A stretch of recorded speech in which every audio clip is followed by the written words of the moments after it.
in order to obtain something that you don't have, a lot of times you have to do things that do push the limit and they do make you uncomfortable.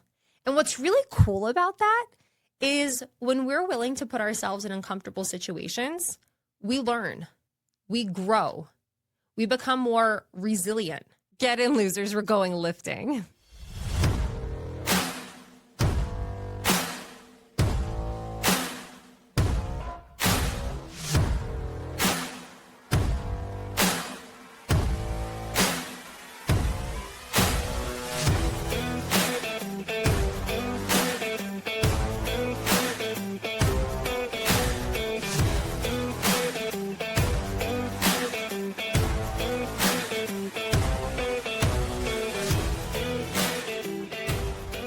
Something I wish more people understood about change is that there is going to be a level of discomfort that will happen in order for you to change.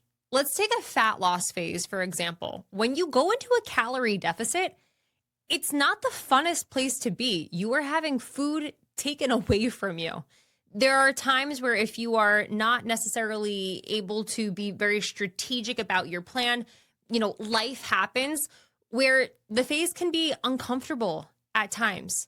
But the thing that's really helpful in those moments is remembering that this is not permanent. This is just a moment in time. This is a phase. It's going to end. The same thing with, taking time to actually learn how to do something new, like learning how to use a kettlebell. I have a program called Swing to Snatch. It is a 13-week program where these people, women and men, come in to learn how to perform hardstyle kettlebell technique. They begin as people who don't really know anything about kettlebells. I've had some people who are just like the kettlebell. They don't know what a snatch is. They think I'm using the word snatch as like, let's get snatched. And it's like, no, this is an exercise. And then when they finish this program, they look better than most trainers throwing kettlebells around. But in order to go from basic to badass, you are going to have a level of discomfort. You have to learn. Things are going to be messy. Our bodies don't just know how to, snatch a kettlebell. We have to teach the body. When's the last time you've been around somebody who is really young? I'm talking like a child, like a 5-year-old or a 3-year-old or somebody who's learning how to crawl. It takes time and it can be messy. A child that's learning how to walk, they fall in the beginning. And it's just part of the process. Somebody who's learning how to ride a bike, we start with the training wheels and then eventually we have to take the training wheels off. And yeah, you might be really successful, but there's a really strong chance that you are going to fall at times as you're figuring it out. And that phase is uncomfortable, but it's a phase. Discomfort does not last forever. I even tell myself when I'm training, if you want to see more results, can we push past the point of discomfort? I am never going to tell somebody I need you to push through pain, but something that I experience is, when I'm doing squats, I'll get to the point where it's like, fuck, I really don't want to do another rep. Like mentally, I don't want to do this anymore.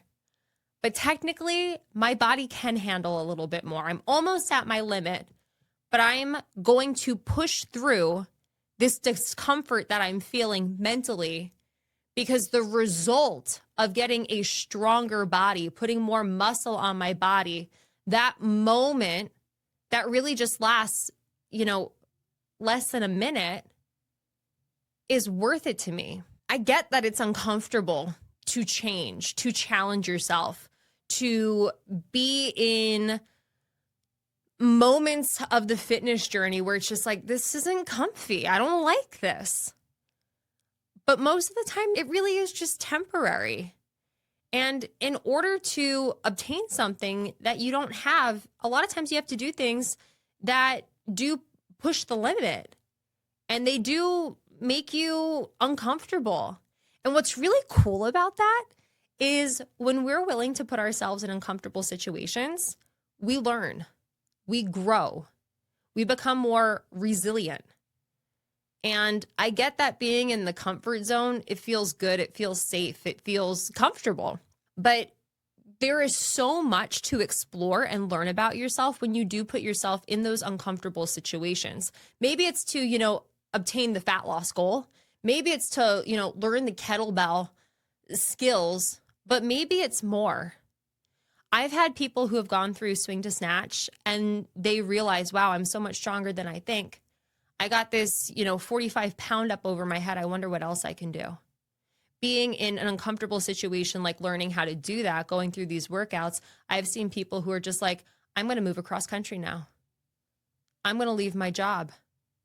I'm going to try a new career. I'm going to leave the toxic relationship because I know that I am stronger than I've been giving myself credit for. And that is powerful. When you are willing to get uncomfortable, sometimes it has this very positive ripple effect. There's a part of you that feels like I'm dying, and it's kind of like the phoenix. It's kind of like I'm in a situation, I'm so uncomfortable, I literally set my body on fire, I die, and then something rebirths. Something that goes beyond the ordinary, something extraordinary rises up from the ash because you were willing to get uncomfortable. You were willing to let a part of yourself die so that something more powerful could rebirth. Discomfort, it's moments, it's seasons, it's not permanent. And when you remind yourself that it's not permanent, it can help you to continue the journey and realize that everything is supposed to change and evolve to some extent. One of the best things you can do is remind yourself that when I get uncomfortable, I grow. There's more I learn about myself. I get to meet the next level of myself. I get to learn a lesson. I get to show up in a different way that is exciting. I know it's uncomfortable at times, but it is so worth it. It's worth trying. And I want to remind you that if you were currently in a season of discomfort, as rough as it can feel at times, there is something very powerful waiting for you. And I can't wait to see how that unfolds for you. Thanks for tuning into today's episode. Make sure you are following us so you never miss an episode.